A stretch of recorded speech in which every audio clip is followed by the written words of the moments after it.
That is true. Right. So we'll go quiet, and then George, call us in. Yep.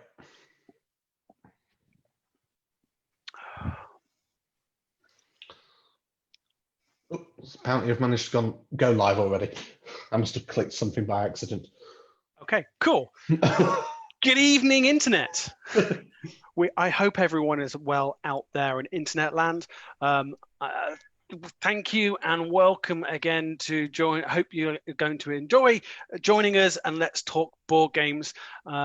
We are Diary of a Lincoln Geek, and we are here to kind of get you your geek on. Yes, we are. So without further ado, we'll quickly go into our sponsor and just say thank you to fullbodyarmors.com. They do some fantastic cosplay suits. And when I say suits, I mean real suits. These things look absolutely amazing. So if you haven't seen them, check them out. They've got some awesome suits, haven't they, George? Absolutely phenomenal. Yes, I say I'm watching with keen interest the development of the Falcon exosuits. Yeah. It looks fabulous, and I say, having been to university to do engineering, even though I didn't go that way in the end, I still have a passion for it. It's part of the reason why Iron Man's my favorite superhero, and I love the work these guys do. Yeah, absolutely phenomenal. And of course, if you do wish to go ahead and purchase one of these fantabulous suits, do remember to use the all-important discount code #DOALG to get an exclusive discount. So without further ado, I think we've played homage just enough. So let's roll straight into it. So who are we? DOALG. This is our second show. I am Mr. Chris. I am the founder. I'm Georgie O, the rules lawyer. I'm Rebecca, and I'm still a noob. And we also have a very special guest with us today, the developer of Midnight Pig and a new Kickstarter that's currently running, Mr. Harry Darlington. Hello. Hope you're all well. Grand. Brilliant. Okay, so we are going to crack on and get into the show. I just hope everyone's ready for a jam-packed evening, because we're going to be talking about quite a few things tonight. We're going to be talking the fact that it's Halloween is upon us, and that we are all into Halloween and Halloween-themed board games. While we have our favorites, we also have some games that we're also going to talk about in general. A couple of them are already Halloween-y themed. I'm going to be talking to you, and we're all going to be having a bit of a chinwag about Board Royale The Island, which is a newly funded Kickstarter, which is now being fulfilled and is actually in my hands. I hold it here with happy glee because we are going to talk about this great little game. George is going to be bringing to us, and we're going to be going over Fury of Dracula, and of course Rebecca is going to be talking to us about Charterstone. It looks beautiful. I've not actually played this. It's less scary looking than Fury of Dracula, but it's a great game, so we'll talk about it. Yeah, sounds awesome. So without further ado, let's drop in and let's have a look at Charterstone. So Charterstone is a game by Stone Meyer, who have also done Wingspan, which is very popular at the moment. They've done Viticulture, they've done Scythe. So Charterstone is a legacy game. As you can tell, it's very cute, very lovely. I'd say it's probably fairly family friendly, to be honest. It's not massively difficult, but the difficulty ramps up as you go through. So you play, I believe, 12 games, and you build up your own little charter, which is essentially your own little village on that big board there. And it's a worker placement game, so you place buildings and you place your workers, you get resources, cash, whatever. So a fairly basic mechanic, but it does build up as you go along. So you see that massive chest that's on that board there on the right-hand side. Mm-hmm. That is full of cards. Oh, wow. It is full of cards. There are so many cards. Fortunately, they're packaged in order. So as you're going through, each game has got a sort of objective, and you can either hit that objective or fail to meet that objective, and that influences end game scoring, which you don't look at until after your last game. And it's kind of thematic. So the king has asked you all to create a new charter, and he's going to pick the best one at the end, and that's the winner. So your tasks or goals in each game are to either please the king or to make him unhappy. So the person who hits that objective gets to choose whether they want to make the king happy or grumpy. That's kind of the game, really. There's an interesting die in there, which is called the Charterstone. Which is on occasion. So it's got the symbols for each of the 6 different colours that you can play. So you pick a colour and play that the entire time. There's different workers that you can unlock as the game goes through, where you can change special abilities that are unique to your charter. You can unlock new buildings as you go through. You can unlock treasures. You can unlock whole mechanics as you go.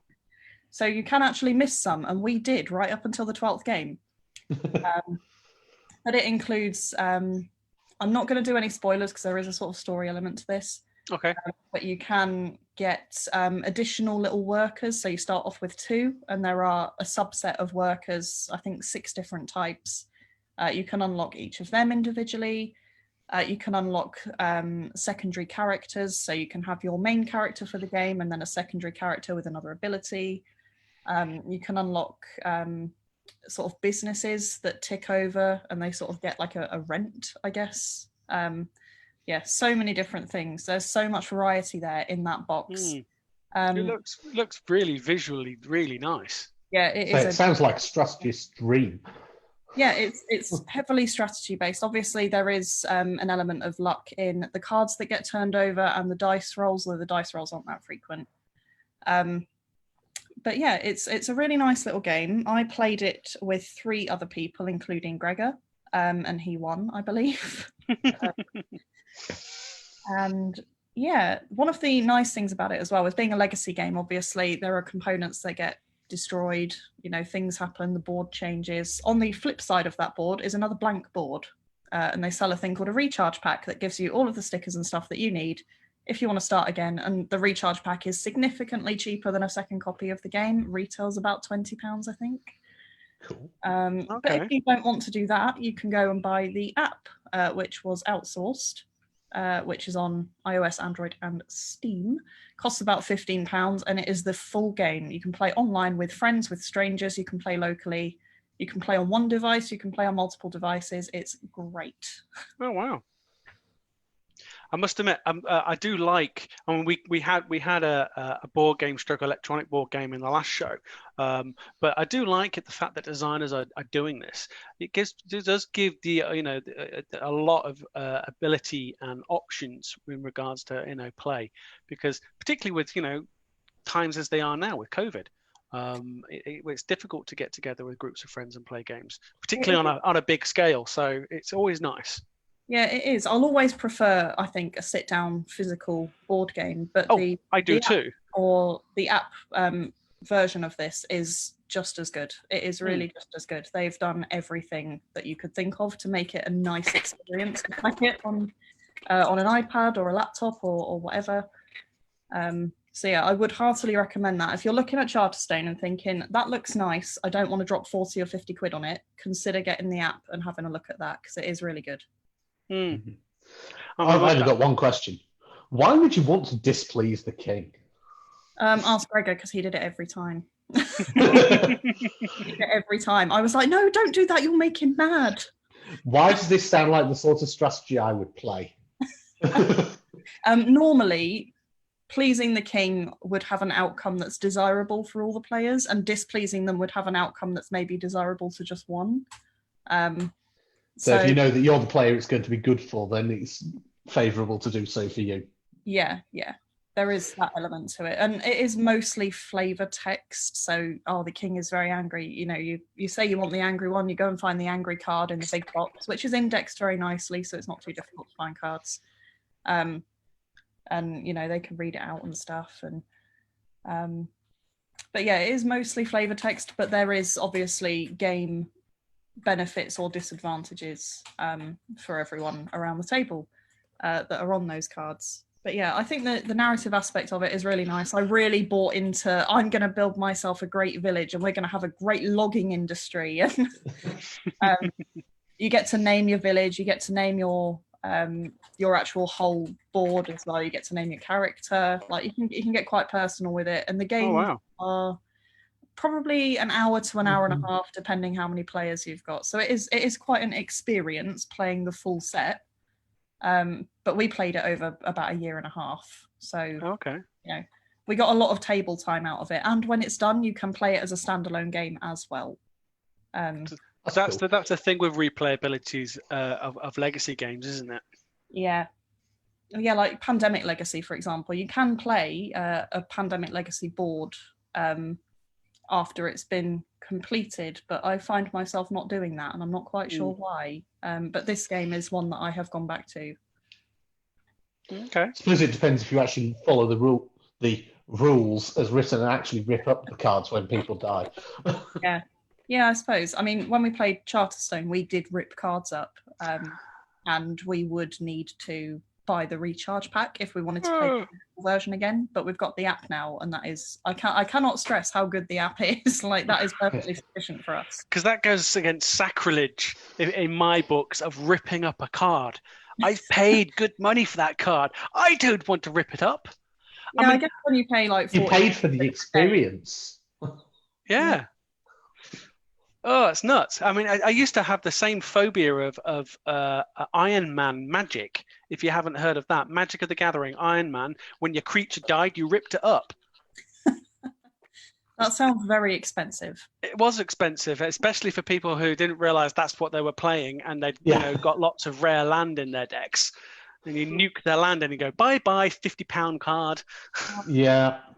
Why they ever played with commons and uncommons? But I wouldn't recommend Iron Man unless you're absolutely minted with magic cards. I wouldn't recommend Magic unless you're minted. But no, it looks very good. I must admit, I'm intrigued by it, and I'm much more likely to probably give the app a go over the genuine, the actual board game. So thanks for that. I would recommend it if you do choose to buy the full game, or if any of you choose to buy the full game. It is recommended that when you play Legacy, you play with the same people each game, although you don't have to, and there is information in the rulebook about how to swap people out if you need to. So yeah, do check out the app if you're interested in the game. It will probably lead to you buying the full game because it is really good. Probably. Yeah. That's the danger. That's the danger. Oh, that's grand. No, thanks for that. I must admit, I like village workplace type games, and so does my wife. So I can imagine this would go down very well with my missus. So Suri has joined us and told us that she's with you, Chris. She can't bring herself to bear it with the card ripping. Yeah. It's one of those things. I was at a friend's wedding when they turned some old books into lovely origami flowers. I think it was only by virtue of the fact that the books had died already that she could let herself bear it. Well, that's really nice to hear. I'm glad I'm not the only one that's anti-ripping up games. Brilliant. Okie dokie. So thanks for that, Rebecca. We'll roll on to our next one. George, Fury of Dracula. Those miniatures look amazing. Do they actually look like that? Yes, they do. If anything, the pictures you've stolen from Amazon don't do them justice. Really? If you want to do them justice, why don't you actually click over to the website where we've got our game review up of this already. So, as I say, Fury of Dracula is a hidden movement game. So one player controls Dracula, and he runs around Europe trying to influence everyone.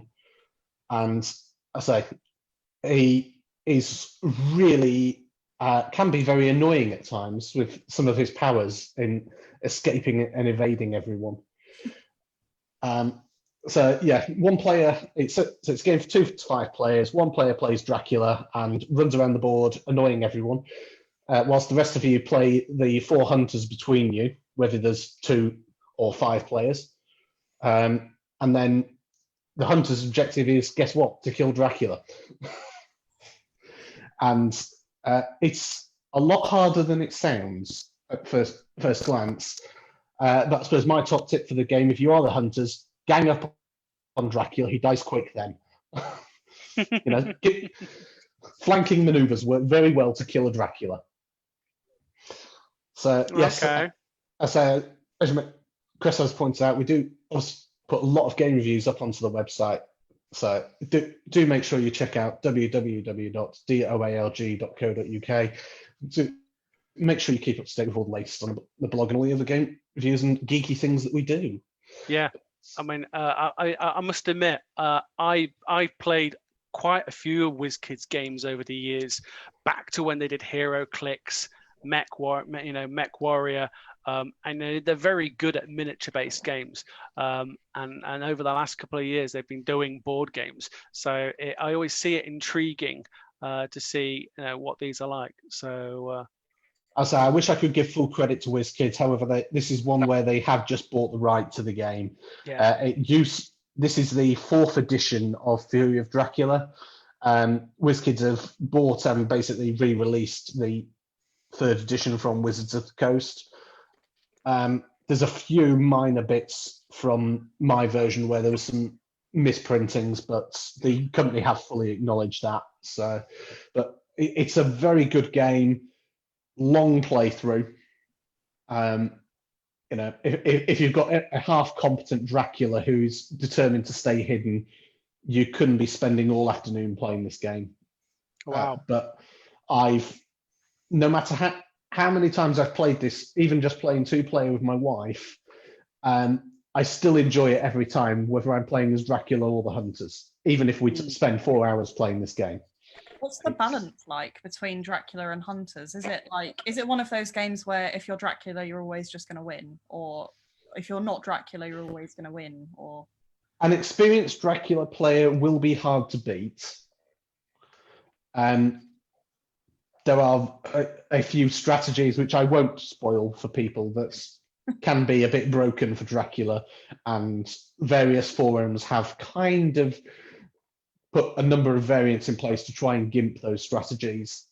From a thematic point of view, I don't employ them unless I physically need to survive, because I enjoy playing the game from a thematic point of view as much as, playing rules lawyery in order to win.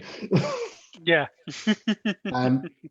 As said, I think it's from the Hunter's perspective, a one-on-one fight with Dracula is not usually a good idea. If you can get multiple Hunters to gang up on Dracula, he is in for a world of hurt. Yeah, I can imagine. This is not one I've had the chance to play with you yet. I think we've got that scheduled for the next time we have a get together, haven't we? It is on the list. I think it's on the list with many other games. Yes. This is what happens when you have a game blog. You get so many games sent through to you. You got to review stuff, and the time to play them doesn't always happen. Which is a damn shame. But we work hard at this job. We really do. Yeah. It's all good fun. We do it for the love of it. That's what we do. And how bad are mine? So I've just noticed that the image that you've pulled from the stock images for this game actually isn't technically correct for the game. The Wolf player card should have a city location and or an encounter card with it.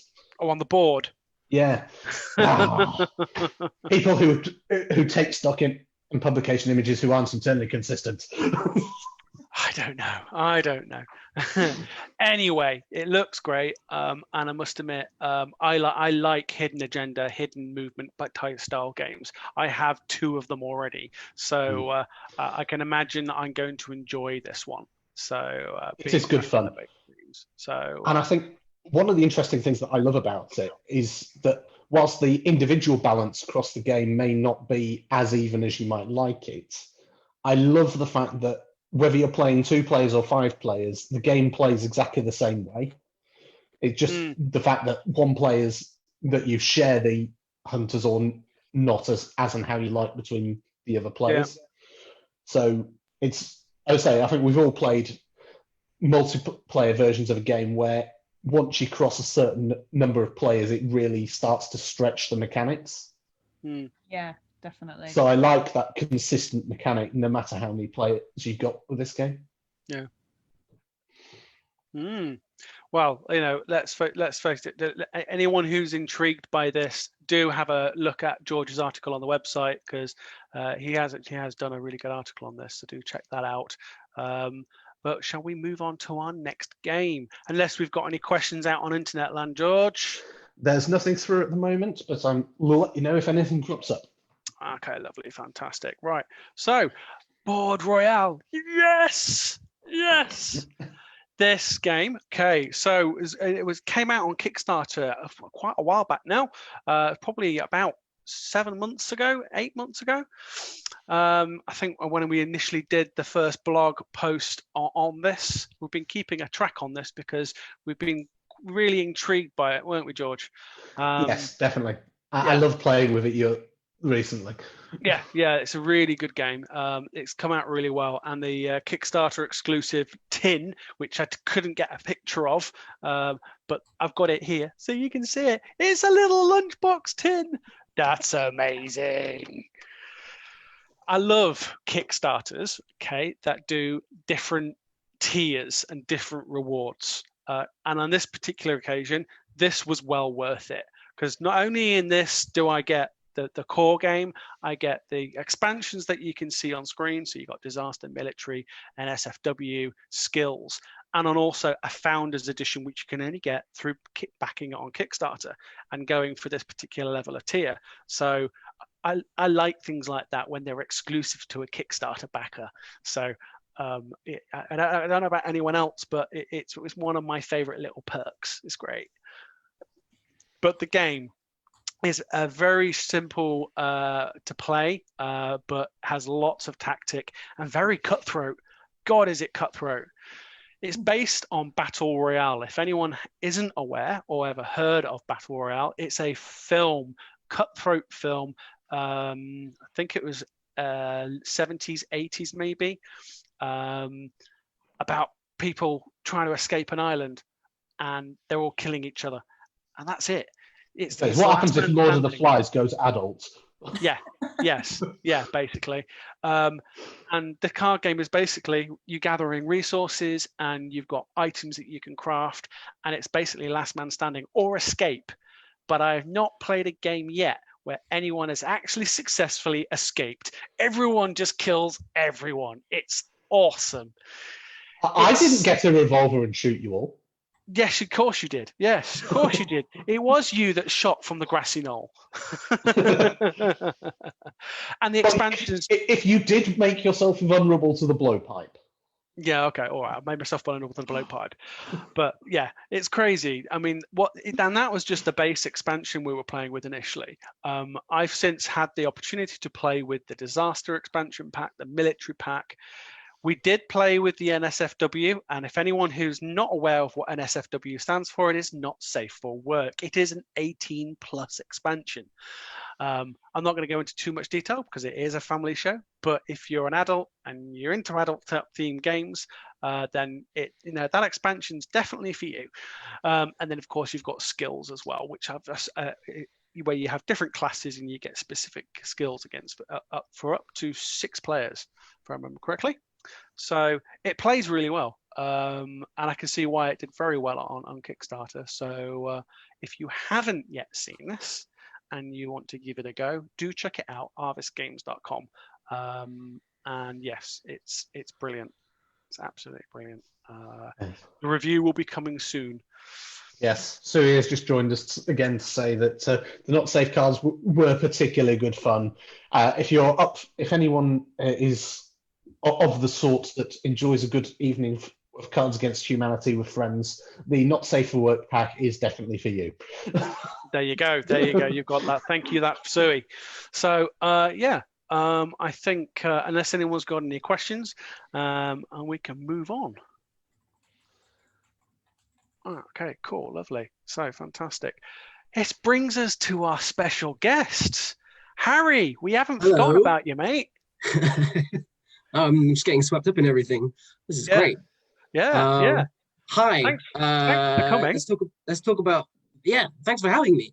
Let's talk about Midnight Pig. Yeah. So, do you want me to just do a little outline of what the game is? Yes, go for it. I think we'd all like to know that. Cool. It's a game about parties of characters trying to survive a horrifying night in the woods.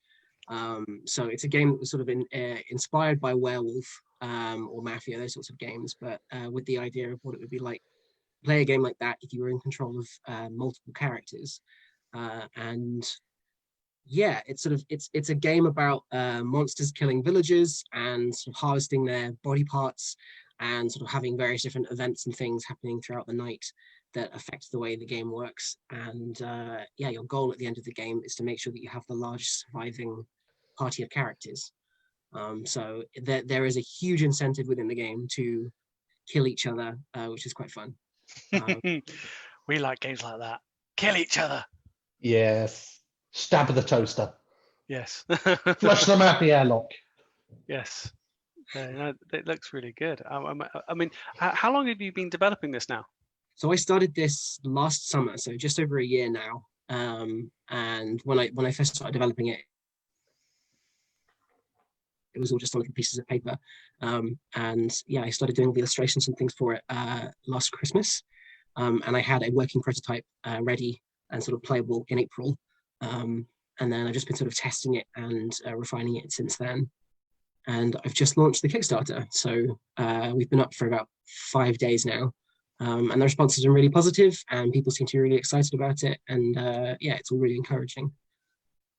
Yeah, I mean, I must admit, it does look great. And if anyone's out there who's watching and hasn't seen this on Kickstarter, do check it out. He is a local boy. He is from Lincoln like we are. He is another Lincoln geek. We like Lincoln geeks and we like local games. We like to support local games.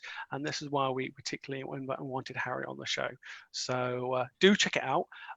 If anyone's got any questions for Harry, he is happy to take any questions from the rest of the team and also anyone out on the internet. So if you are out there and you are watching live, guys, or you're watching back later, I'm sure Harry will keep an eye on it and answer any questions that come up at a later date if they don't come live tonight.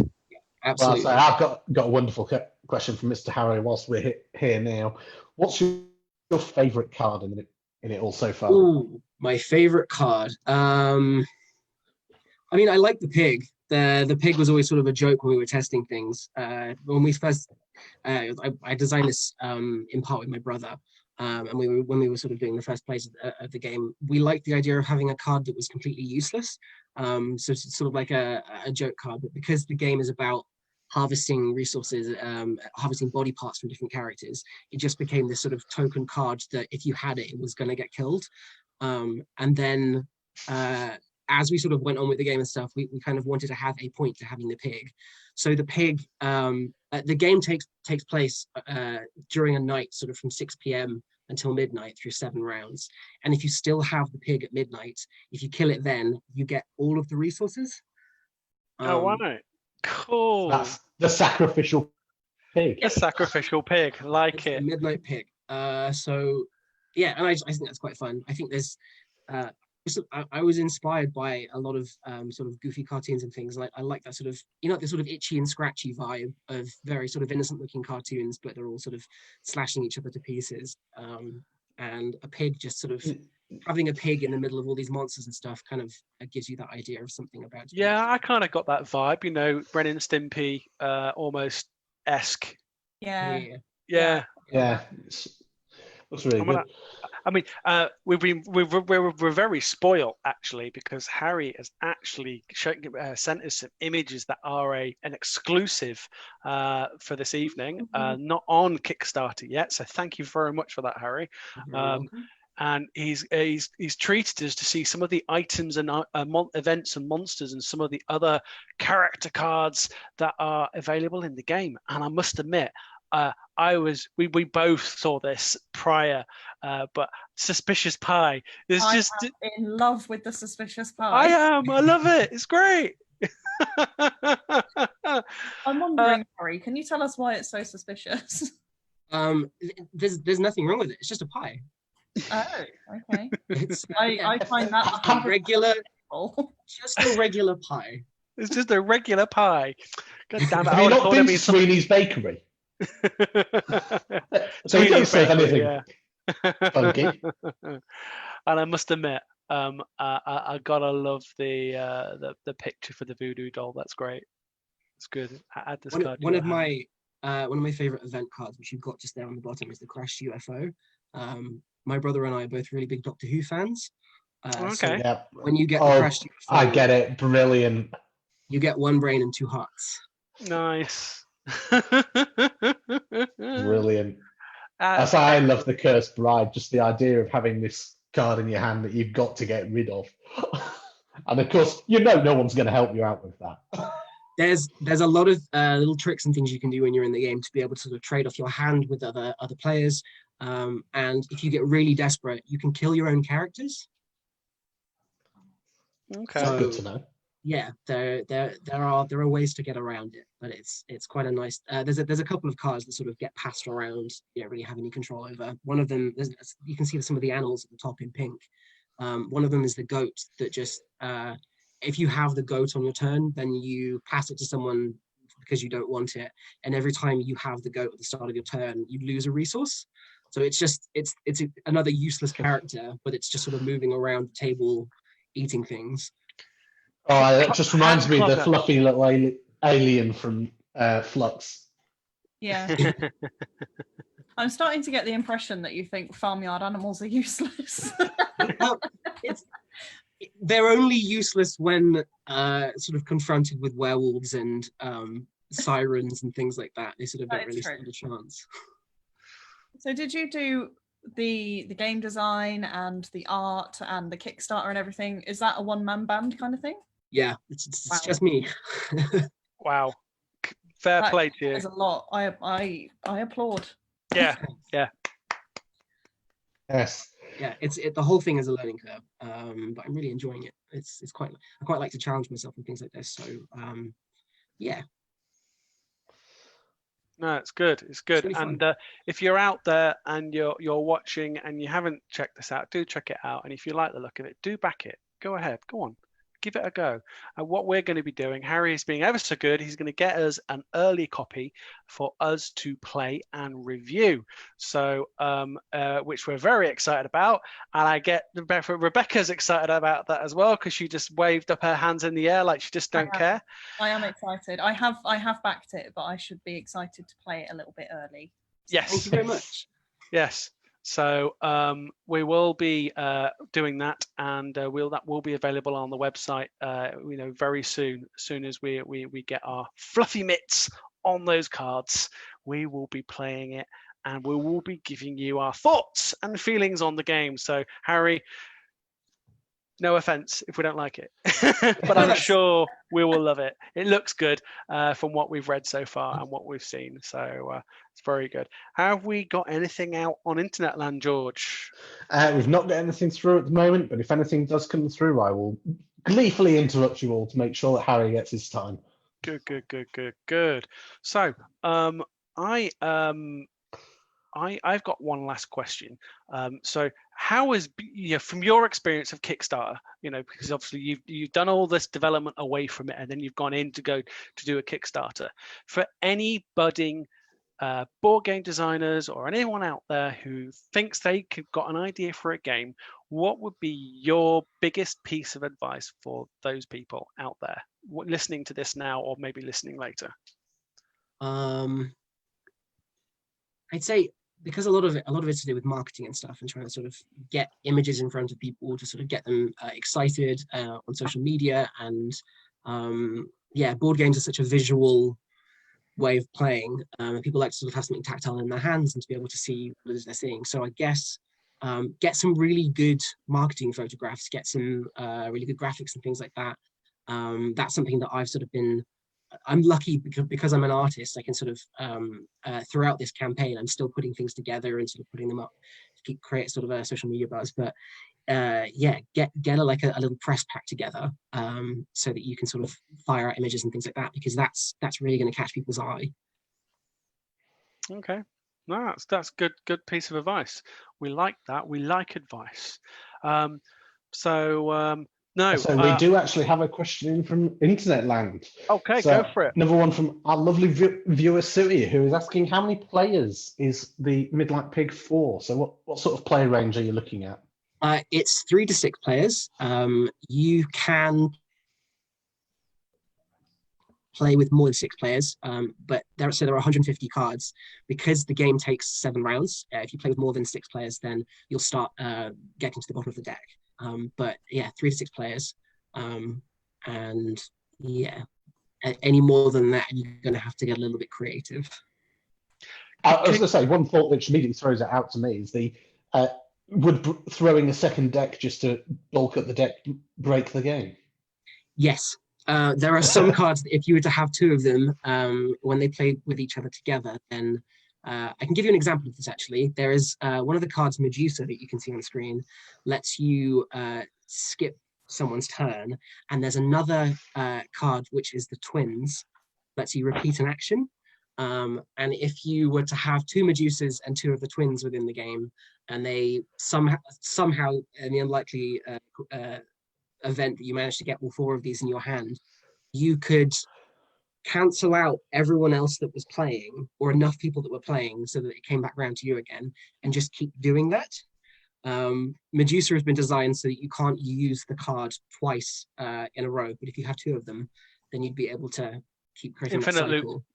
Yeah, which, I mean, if you have 2 decks of it and you manage to do that, well done. That's very unlikely, and what a strategy. But it doesn't make it particularly fun for everyone else if you were to do that. So here's a thought. If you go on, Is there particular cards you could take out to allow a second deck to work? Yeah. There you go. Perfect. There you go. Answers your question. I love that you've thought about this in advance. Like, rather than waiting for people to come to you and say blah blah blah, you've clearly thought about this in advance. A lot of this is from playtesting and people coming to me and saying, hey, we broke the game. Can you change this? And so I've been tweaking things as we go. Try to do it. A good sign of a well thought through Kickstarter, which is why it's obviously got such good production values behind it. Yeah. It's great. No, I do like it, and I look forward to we'll be keeping a close eye on this, of course, and we'll be hoping to get our review out done very, very soon. What I am going to do now is say thank you very much to Harry for joining us on the show. It's been absolutely lovely having you. And of course, if you do come up with any other future designs, do let us know. Any other future games. Thank you so much for having me, and for letting me show off Midnight Pig. That's really exciting, and I really appreciate it. Thank you. As you've seen, we're all really excited about it, so thank you. Yep. Yeah, I can't wait. Yeah. So I think we're going to be sending our copy to Rebecca then, yes? Yeah, works for me. Okay, cool. There you go. So that's going to be Rebecca's first official review on the website as well. That will be amazing. Yeah. Fantastic. Okay, brilliant. So let's move on. Thank you again very much. So we're coming to a new section on the show, actually, guys. We're actually coming up to a bit of a spotlight. Okay, so Doggo Dash. It is a Kickstarter that's going to be coming later this October. At the moment, they've been really kind of delayed with COVID, which is a damn shame because it's a bright, colourful, what I would describe as a coffee table game, very kind of quick to play. And they're offering at the moment a print and play version. So if you've got kids, or if you like easy to play through games with bright, colorful card designs, and like I say, a quick coffee table game, then do check it out. Go to the website, which is doggodash.com, and give it a whiz. Print it out, and you can print it out on your printer at home, and give it a go. And hopefully we'll see the designer maybe on the show in the following month to kind of have a chat with us about their inspiration behind this as well. Okay, so what I'll say I've got to interrupt you again there, Mr. Chris, because it was some more wonderful news from Internet Land. As wonderful Pulse was saying that game looks really good, Harry. So thank you. So sounds like you've got another backer there potential. Thank you ever so much. That's really cool. Yeah, that's what we like to hear. So no, that's fine. That's the great thing with one of these live shows, guys, is often I have to kind of just remember that there is a bit of a delay, and of course need to take a heed of those comments. They're all important. But again, if you have got any questions about anything you've seen on the show, or any questions for Harry, I'm sure he will happily respond to them. You can also actually put questions and have a bit of a chat on the website, because we now actually have an active forum. So if you go to doalg.co.uk and click on the forum, you can go there and do that if you like. And you can also comment on the Facebook feed as well. So that's great. But yeah, quickly back to what I was spotlighting. Do have a look at it. It is a cutesy, fun little game, but it is very quick. But it's great for kids. And I tell you what, if you like coffee table, quick 5-minute games, then it's perfect for you as well. So have a check it out, print it out and play, and let us know what you think. So I think we've come to an end. We're on just under the hour time slot, but I would like to say thank you to everyone that's been involved with the show tonight, particularly Harry for joining us talking about his game. Very exciting still. The next show is on the 6th of November, guys. Again, same time, same place. Got to remember, we love you out there in internet land, and if you just show us the love back by liking and subscribing and checking out the YouTube and of course our Facebook and Twitter. So again, it's thanks from all of us at Diary of a Lincoln Geek, and do hope you join us again soon. Take care and stay safe, guys. Bye.